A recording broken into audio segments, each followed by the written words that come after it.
Daniel Wright adjusted his formal diplomatic uniform as he walked through the massive doors of the Galactic Council chamber. The room stretched out before him like a giant bowl, with hundreds of raised platforms holding representatives from across the galaxy. Lights from a dozen artificial suns hung above, casting rainbow patterns across the polished stone floor. This was Daniel's fifth time addressing the council. Each time before, the answer had been the same. No. Ambassador Wright of Earth, you may approach the central podium, announced a melodic voice that seemed to come from everywhere at once. Daniel stepped forward, feeling the eyes of over 300 alien species watching his every move. Some looked almost human. 2 arms, 2 legs, 1 head. Others were as different from humans as fish were from trees. Esteemed council members, I stand before you to once again request full membership status for Earth and humanity, Daniel began. His voice sounded strong and clear, amplified by the room's perfect acoustics. As my report shows, we have now exceeded every published requirement by at least 20%. Our technological development, peaceful resolution of internal conflicts, sustainable resource management, and interspecies cooperation metrics all qualify us for membership. High Counselor Vex Nor, a tall blue being with 4 arms and a head that resembled a jellyfish, rose from the central platform. His voice rumbled like distant thunder. Ambassador Wright, we acknowledge receipt of Earth's application. The Council recognizes humanity's achievements. However, we find that your species still lacks sufficient maturity in cultural development. Your request is denied at this time. The Council recommends reapplication in 5 standard cycles. Daniel felt his face grow hot. This was exactly the same response as last time, almost word for word. 5 more years of waiting, with no clear explanation of what cultural maturity even meant. High Counselor, with respect, this is the same response we received 5 years ago, and 5 years before that. If there are specific metrics for cultural maturity, we request they be shared so Earth can address them directly. A murmur spread through the chamber.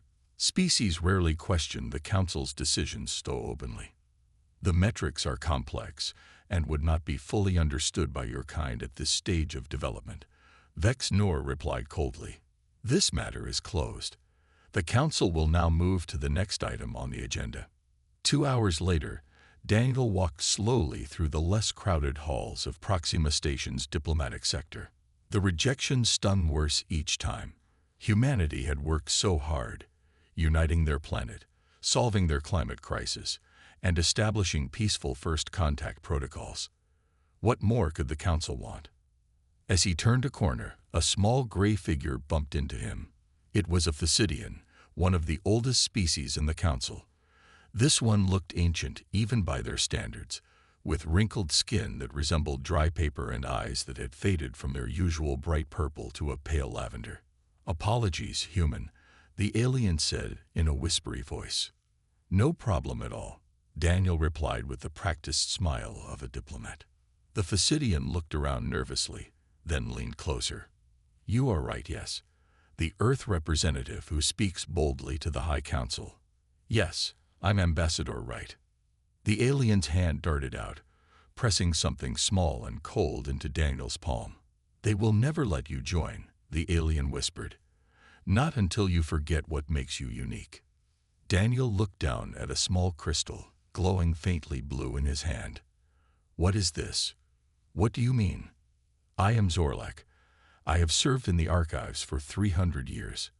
What I have given you is forbidden knowledge. The alien's voice trembled. Humanity must know the truth before it is too late.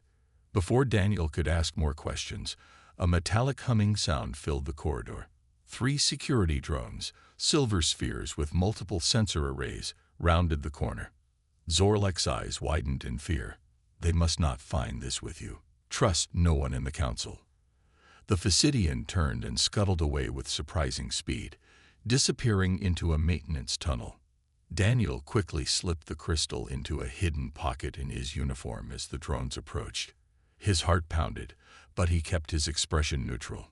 Ambassador Wright, one drone announced, High Counselor Vexnor requests your presence regarding a security matter. Daniel nodded calmly, though his mind raced with questions. What was on this crystal? What secret could be so important that the Council would hide it from humanity? And most importantly, what made humans so unique that it frightened the masters of the galaxy? Daniel managed to get through his meeting with High Counselor Vexnor without raising suspicion. The counselor had merely wanted to express concerns about Daniel's public questioning of council decisions. The crystal from Zorlak felt heavy in Daniel's hidden pocket throughout the meeting. 3 days later, Daniel's ship docked at Earth's orbital station. He had not examined the crystal during his journey home. Council ships often carried hidden monitoring devices, and he couldn't risk being caught with forbidden information. As soon as he reached the secure areas of Earth's diplomatic headquarters in Geneva, Daniel contacted Karen Foster. Karen was Earth's top expert in alien data systems and encryption. If anyone could unlock the crystal's secrets, it would be her. "This better be good, Dan," Karen said as she entered his office. Her red hair was tied back in a practical ponytail, and dark circles under her eyes suggested she had been working late again. "I was in the middle of decoding that Centauri trade proposal." Daniel closed the door and activated the room's security protocols. A soft hum filled the air as anti-surveillance measures engage. "A Physidian Council archivist gave me this," Daniel said, placing the crystal on his desk. It glowed with a soft blue light that pulsed gently like a heartbeat. "He claimed it contains information about why the Council keeps rejecting our membership." Karen picked up the crystal, examining it carefully. "This is old technology, maybe 200 or 300 years out of date by Council standards. The Physidians are traditionalists, though." She connected the crystal to a specialized reader that was isolated from all networks. "This might take a while. The encoding looks complex." A week passed with no progress. Karen worked day and night on the crystal, trying every decryption method Earth had developed or learned from alien allies. Nothing worked. "Whatever's on this crystal, someone really didn't want it found," Karen said, rubbing her tired eyes. "I've tried everything we know." Daniel paced the room. "What about the things we don't know?" "The Physidians said humanity is unique in some way. Maybe we need to think differently." Karen stared at the crystal. "Different how?" "I don't know. What makes humans different from other Council species?" Karen thought for a moment. "Most Council species evolved with some natural advantage. The Centauri have incredible strength. Physidians can see energy fields. Humans are just average at most things." "Maybe being average is our advantage," Daniel suggested. "We had to work harder, think more creatively." Karen snapped her fingers. "That's it. What if this isn't encrypted with advanced technology, but with something simple that would be overlooked?" She turned back to her equipment and began typing rapidly. "Most alien encryption is based on mathematical sequences from their homeworlds. What if we try Earth mathematics instead?" 3 hours later, the crystal's blue glow suddenly intensified. The holographic projector on Karen's desk activated, showing fragmented files and partial images. "I got something," Karen exclaimed. "It's not complete. Parts of the data are corrupted, but it's readable." Daniel leaned forward as the first coherent document appeared. It was a Council species registry, listing hundreds of civilizations that had been granted membership over thousands of years. Many names were familiar, but others he had never heard of. "Look at this," Karen said, pointing to several entries marked with a red symbol. "These species are flagged somehow." She pulled up more files, historical records, medical data, and scientific studies. As they read through the fragments, their excitement turned to confusion, then to growing horror. "This can't be right," Daniel whispered. The records showed that dozens of species had been part of the Council and then disappeared completely. Some were listed as extinct due to natural disaster, others as lost to interstellar conflict, but the patterns were too consistent to be coincidence. And all these vanished species shared one characteristic with humans. They all showed signs of developing psychic abilities, Karen said, her voice barely audible. Telepathy, telekinesis, precognition, abilities the Council officially classifies as scientifically impossible. A loud alarm suddenly blared from Karen's security system. "We've got a problem," she said, looking at her monitors. "There's a Council diplomatic vessel requesting emergency docking at the orbital station. They're demanding an immediate meeting with you." Daniel's blood ran cold. They know. Daniel and Karen worked quickly to copy the most important data from the crystal. Karen transferred everything to a secure drive, while Daniel prepared to meet the Council representatives. "Hide this somewhere safe," Daniel said, handing Karen the original crystal. "If I don't return, get this information to General Harrison and Dr. Samuel Hayes at the Research Division." Karen nodded. "Be careful, Dan. If what we found is true, then we're dealing with something far worse than simple politics." Daniel finished her thought. "A conspiracy spanning thousands of years." An hour later, Daniel stood in the station's diplomatic reception room. The door slid open to reveal a tall, reptilian alien with gleaming black scales and vertical yellow eyes. Council Enforcer Drav Cole wore the silver and blue uniform of the Galactic Security Division, with additional red markings that designated high authority. "Ambassador Wright," the alien said, showing sharp teeth in what might have been a smile or a threat display. "I am pleased you agreed to meet on such short notice." "The Council and Earth have always maintained open communication," Daniel replied carefully. "What brings you here with such urgency?" Drav Cole's eyes narrowed slightly. "A matter of grave importance. A Council employee has gone missing after committing a serious crime. A Physidian named Zorlak. Our investigation shows he made contact with you before disappearing." Daniel kept his face neutral. "I meet many beings at the Council station. The name doesn't sound familiar. Perhaps this will refresh your memory." Drav Cole held up a small device that projected a hologram showing Daniel's corridor encounter with Zorlak. The image froze just before Zorlak handed over the crystal, the angle of the security drone preventing a clear view of the exchange. "Ah, yes," Daniel said calmly. "An elderly Physidian did bump into me. We exchanged apologies and he left. Was this the missing person?" Drav Cole watched Daniel closely. "Indeed. And did Zorlak give you anything during this encounter?" "Give me something?" "No. As I said, we merely collided in the hallway." The Enforcer's scaled skin rippled slightly, a sign of frustration in his species. "Ambassador, Zorlak stole classified Council property before fleeing. If you are harboring stolen materials, the consequences for Earth could be severe." Meanwhile, across the Earth orbital complex, Karen had gone directly to Research Division. She found Dr. Samuel Hayes in his laboratory, surrounded by holographic displays showing brain scan data. "Dr. Hayes, I need to speak with you urgently," Karen said after the lab door closed behind her. "It's about a discovery that could change everything we know about humanity's place in the galaxy." Hayes was a tall, thin man with kind eyes and prematurely gray hair. He turned off his displays and gave Karen his full attention. "That sounds important. What have you found?" Karen connected her secure drive to Hayes' system. "These are fragments of classified Council records.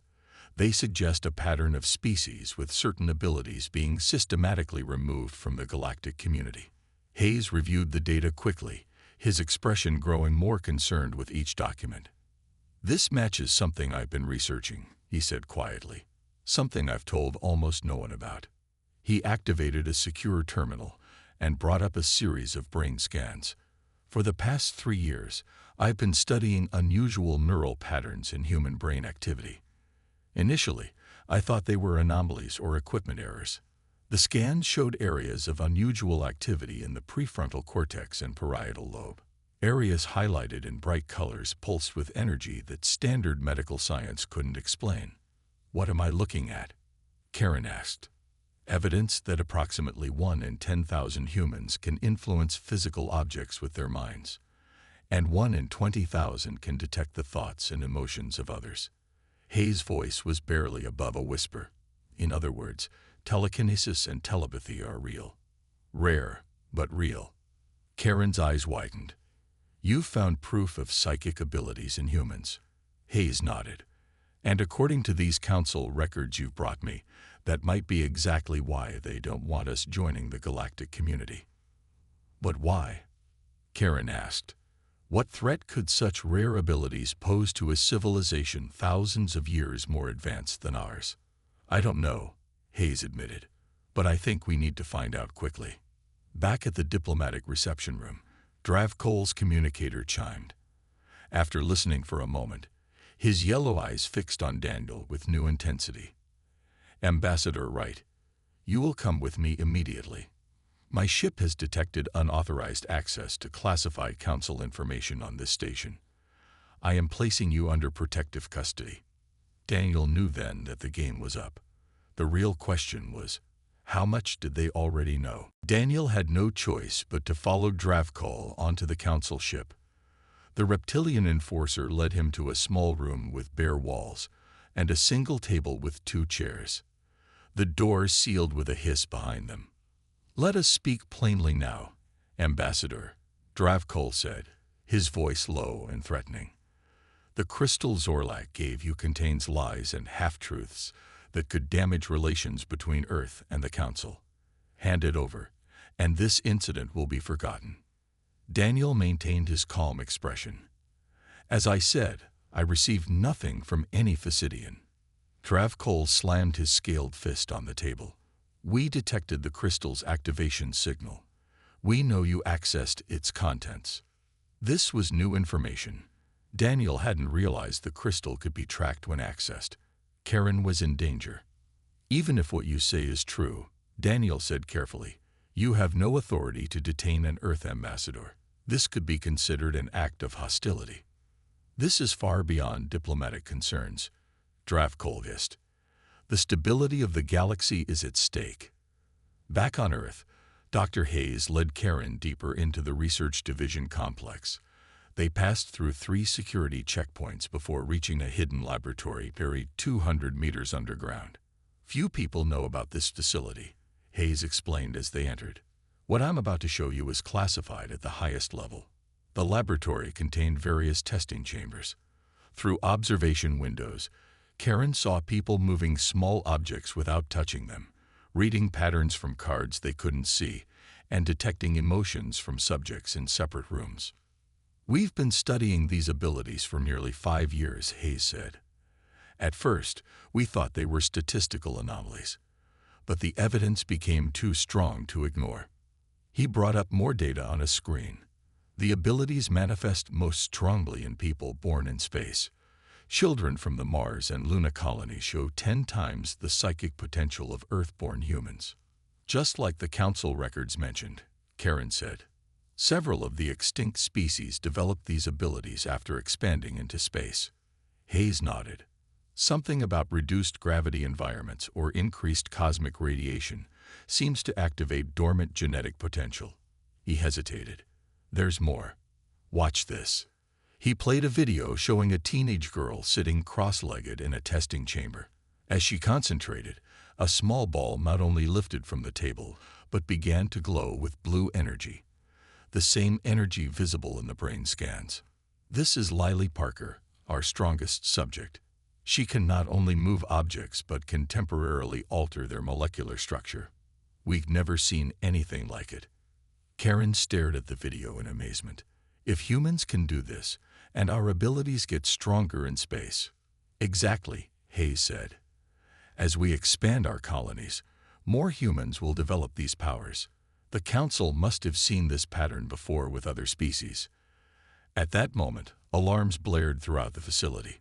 A security officer rushed in. Doctor, we have multiple unidentified craft entering Earth's atmosphere. They're bypassing all defense systems and heading straight for this location. In orbit, Daniel was startled when Dravkohl suddenly received an urgent communication. The enforcer's yellow eyes widened in surprise. This is unexpected, Dravkohl said. It seems the High Council has dispatched the purification fleet to Earth. They must have determined the contamination is too widespread. Purification fleet. Daniel felt cold dread spreading through him. What does that mean? Travcole looked at Daniel with something almost like pity. It means your people discovered their potential too soon. The cycle is beginning again. Daniel lunged across the table, grabbing the enforcer by his uniform. What are you going to do to Earth? The alien didn't resist. I am merely an enforcer. The decision was made by the elders long before either of us was born. He tilted his head. You really don't understand yet, do you? This has happened hundreds of times before. Species with psychic potential eventually develop abilities that can alter reality itself. The last time this was allowed to happen, an entire sector of the galaxy was destroyed. Travcole's voice became softer. The Council doesn't exist to unite species, Ambassador Wright. It exists to prevent the rise of the mind-gifted. On Earth, Karen and Hayes watched the security monitors as 7 sleek alien ships descended through the clouds, glowing with ominous purple energy. Those aren't standard Council vessels, Hayes said. What are they? Karen remembered fragments from the crystal's data. I think they're what the records called cleansers. They're here to make sure humanity joins the list of extinct species with psychic potential.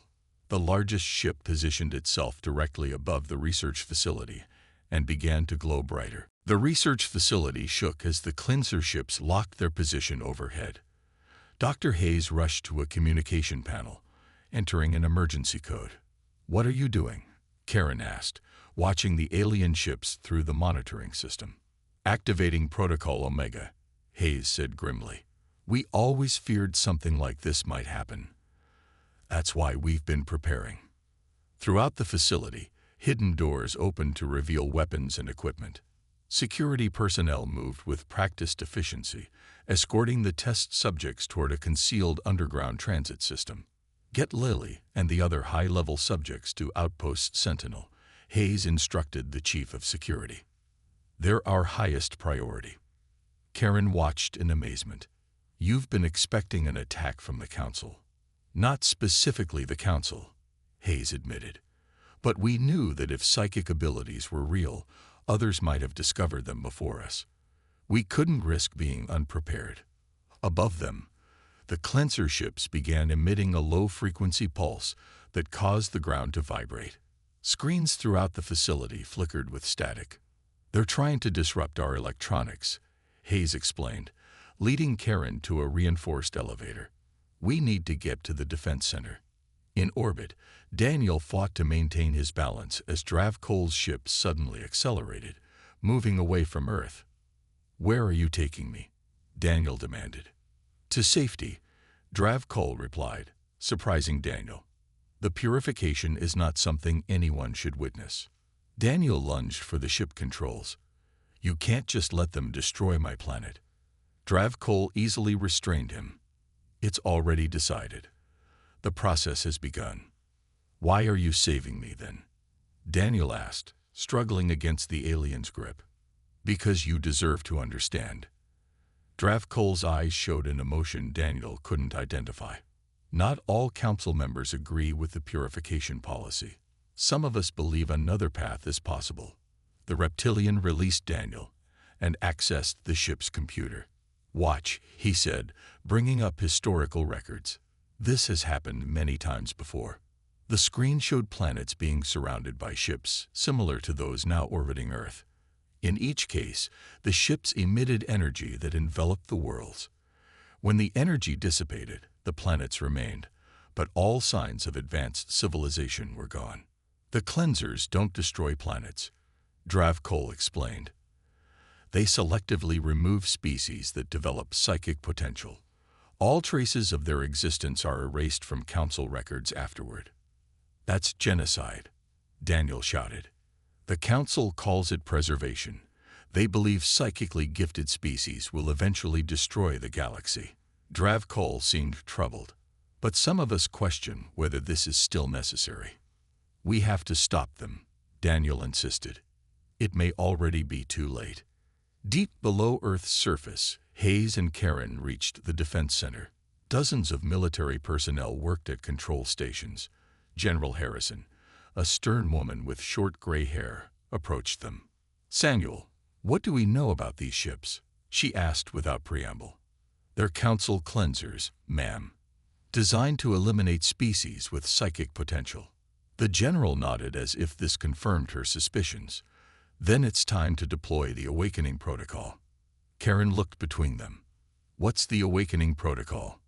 Hayes led her to a central platform where a holographic display showed a network stretching across Earth and to the lunar and Martian colonies. 5 years ago, we discovered that psychic abilities could be amplified when multiple gifted individuals work together. We created a network that could connect everyone with even minimal potential in a crisis. The general pressed her palm to a scanner. "We hoped we'd never need this, but we've prepared for the possibility." Throughout Earth and its colonies, hidden transmitters activated, sending a specific frequency that resonated only with the brains of those who possessed psychic potential. People who never knew they had abilities suddenly felt a strange awareness, a connection to something larger than themselves. In the research facility, Lily Parker and the other test subjects felt the signal most strongly. Lily's eyes began to glow with blue energy. "They're coming for us, aren't they?" she asked her handlers. "Because of what we can do." "Yes," one of them admitted. Lily nodded and reached out with her mind. She could suddenly feel thousands, then millions of others like her, a web of consciousness stretching across Earth and into space. "Then it's time to show them what humanity can really do," she said calmly. Above Earth, the cleanser ships prepared to release their purification energy. But before they could fire, a blue glow began to spread across the planet's surface, reaching up toward them like countless hands raised in defiance. The blue energy rising from Earth surprised even General Harrison and Dr. Hayes. It wasn't part of their plan. This was something the connected psychics were doing on their own. "What's happening?" Karen asked, staring at the monitoring screens in amazement. "A spontaneous collective response," Hayes whispered. "They're connecting far more deeply than we thought possible." In orbit, Daniel and Dravkol watched as the blue light rose from Earth's surface. The cleanser ships had paused their attack sequence, seemingly confused by this unexpected development. "This is impossible," Dravkol said, his scaled skin paling to a lighter shade. "No species has ever mounted a unified psychic defense during first contact with the cleansers." "You've underestimated humanity," Daniel replied, feeling a strange tingling at the back of his mind. Though he had never shown signs of psychic ability, he could somehow sense the collective consciousness forming below. On the main cleanser vessel, High Elder Vexnor watched with mounting concern. In all his 400 years overseeing purifications, he had never witnessed such a response. He opened a communication channel to all ships. "Accelerate the purification sequence," he commanded. "Focus all energy beams on the source of the anomaly." The 7 cleanser ships positioned themselves in a precise formation and fired purple energy beams at the research facility. The beams converged into a single point of blinding light. But when the light faded, the facility remained intact, protected by a dome of blue energy. Underground, Lily Parker stood at the center of a circle formed by 11 other gifted subjects. Their hands were linked, their eyes glowing with the same blue light that now shielded Earth. "I can see them," Lily said, her voice echoing strangely as if multiple people were speaking through her. "I can see the council ships. I can see inside them." Through their merged consciousness, Lily and the others could perceive the cleanser ship's technology and the beings operating them. More importantly, they could see the fundamental flaw in the council's reasoning. "They're afraid," Lily continued. "They've been afraid for thousands of years, ever since the Khazari nearly destroyed the galaxy with uncontrolled psychic power." Dr. Hayes looked at General Harrison. "The Khazari. That name wasn't in any of the council records we accessed. The first species to develop advanced psychic abilities," Lily explained, drawing on knowledge he couldn't possibly have. "They didn't understand what they were doing. they accidentally opened a rift between dimensions that consumed 300 star systems before they managed to close it. The Council has been preventing any species from reaching that level of power ever since. Outside, the cleanser ships fired again, this time with twice the power. The blue shield flickered but held. In Dravkol's ship, Daniel felt the strange connection in his mind growing stronger. Images flashed before his eyes. Memories that weren't his own, knowledge he had never learned. "The Council is wrong," he said suddenly. "Suppressing these abilities doesn't make the galaxy safer. It prevents us from learning to control them properly." Dravkol watched him curiously. "What do you mean?" "The Khazari failed because they were alone, with no guidance. But what if multiple species developed these abilities together, learning from each other, creating safeguards?" Daniel's eyes had begun to glow faintly blue. "That's what humanity is doing right now, creating a shared consciousness where knowledge and control are distributed." On Earth, the network of psychics had expanded to include over 2 million people. Most had only minimal abilities, but together, they formed something greater than the sum of their parts. The blue energy shield now covered major cities across the planet. High Elder Vexnor recognized that conventional methods were failing. He activated the cleanser's most powerful weapon, a device that could sever the connection between mind and body, shutting down all neural activity on a planetary scale. "Prepare the Mindbreaker," he ordered. "We cannot allow another Khazari incident." As the cleansers reconfigured for this final attack, Lily and her circle sensed the threat. Through their expanded awareness, they understood exactly what the Mindbreaker would do. "They're going to try to shut down our minds," Lily told Hayes and the others. "We need to show them another way before it's too late." The blue energy surrounding Earth began to change shape, forming a massive network of light that extended tendrils toward the cleanser ships. Instead of attacking, the energy simply reached out, offering connection. Lily spoke again, her voice broadcasting directly into the minds of everyone on the cleanser ships. "We understand your fear. Let us show you a better solution." On the main cleanser ship, High Elder Vexnor felt something he had never experienced before, a gentle touch in his mind. The blue tendrils of energy had reached his ship, not attacking but simply making contact. Suddenly, he could feel millions of human minds connected together, sharing their thoughts and feelings with him. "What is this?" he asked, his jellyfish-like head trembling. "Some kind of psychic attack." "Not an attack," came Lily's voice in his mind. "An invitation. See through our eyes." Images flooded into Vexnor's consciousness, Earth's history, humanity's struggles and triumphs, their hopes and fears. He saw how humans had nearly destroyed themselves many times, yet always pulled back from the edge. He witnessed their capacity for both terrible violence and remarkable compassion. "Fascinating," he whispered. Several other council elders on the bridge also stood frozen, experiencing the same connection. In Dravkol's ship, Daniel felt the exchange happening. His own mind had become part of the vast network, though his abilities were minimal compared to Lily's. Still, he could sense the council elders' surprise and growing uncertainty. "They're listening," he told Dravkol. "For the first time in thousands of years, they're actually listening." Dravkol watched the blue energy surrounding his ship. "I never believed this was possible. The Council has always taught that psychic species cannot control their power." "That's because the Council never gave them a chance to try," Daniel replied. On Earth, in the research facility, Lily and her circle maintained the connection with increasing strain. Sweat beaded on their foreheads as they channeled the collective consciousness of millions.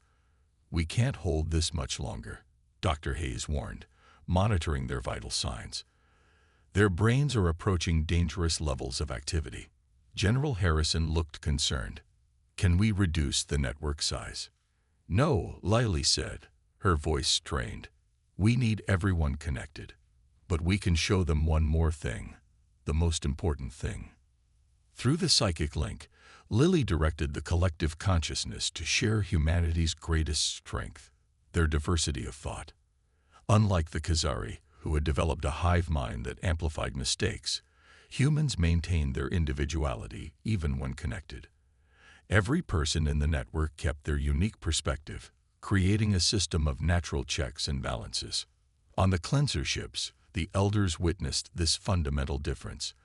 They saw how human psychics could connect without losing themselves, could share power without centralizing it, could disagree and debate even within the network. High Elder Vexnor slowly raised his hand, signaling the weapons operators to stand down. "Deactivate the mindbreaker," he ordered. "I need time to consider what we're experiencing." The other cleanser ships followed his command, powering down their weapons. The immediate threat had passed, but the situation remained delicate. In orbit, Drav Cole received a transmission from the Elder Council. "They're calling an emergency session," he told Daniel. "All Council species are to send representatives immediately, including Earth." Daniel could hardly believe what he was hearing. "They want us at the Council, after trying to destroy us." "This is unprecedented," Drav Cole admitted. "In all of Council history, no purification has ever been halted mid-process." Back in the research facility, the psychic network began to gradually disconnect. Lily and the other gifted subjects collapsed from exhaustion as they released the massive mental effort. Karen helped Lily to a chair, offering her water. "You did it. They've stopped attacking." Lily smiled weakly. "It's just the beginning. We showed them another path is possible, but they've been following their current path for thousands of years. Change won't come easily." Dr. Hayes received a communication from Orbital Command. "Ambassador Wright is returning to Earth," he announced, "with a council representative. They're requesting a meeting with our psychic researchers and government leaders." General Harrison nodded. "Arrange it, and alert the president. The galaxy just got a lot more complicated." As the blue energy fully dissipated from Earth's atmosphere, people around the world who had briefly felt the connection were left with a lingering sense of wonder. Something profound had changed.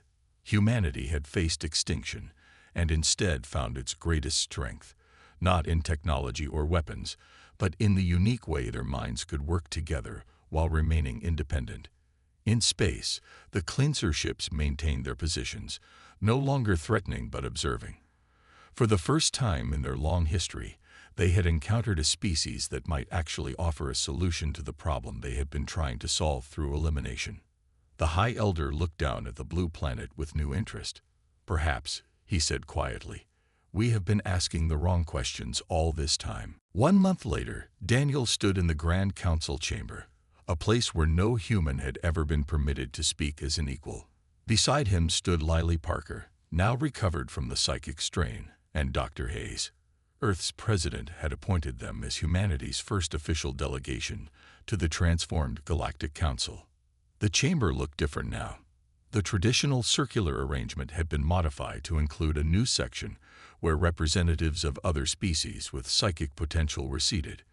Many of these beings looked around in wonder, having been hidden away on remote worlds for generations, their ancestors having escaped the cleansers long ago. High Elder Vexnor, still leading the council but with diminished authority, called the historic session to order.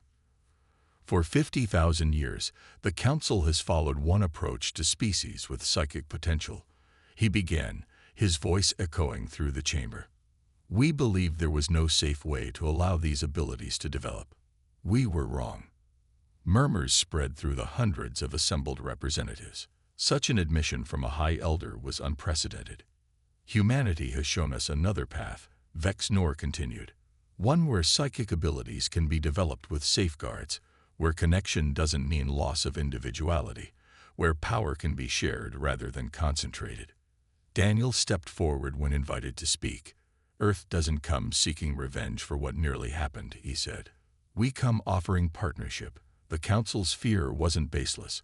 Uncontrolled psychic power is dangerous. But elimination isn't the answer. Education, cooperation, and diversity of thought provide natural protections. Lily spoke next, her voice calm and clear. "I've experienced what happens when millions of minds connect while maintaining their individual perspectives. It creates a system where no single viewpoint can dominate. This is what the Khazari lacked. Their hive mind amplified mistakes rather than correcting them.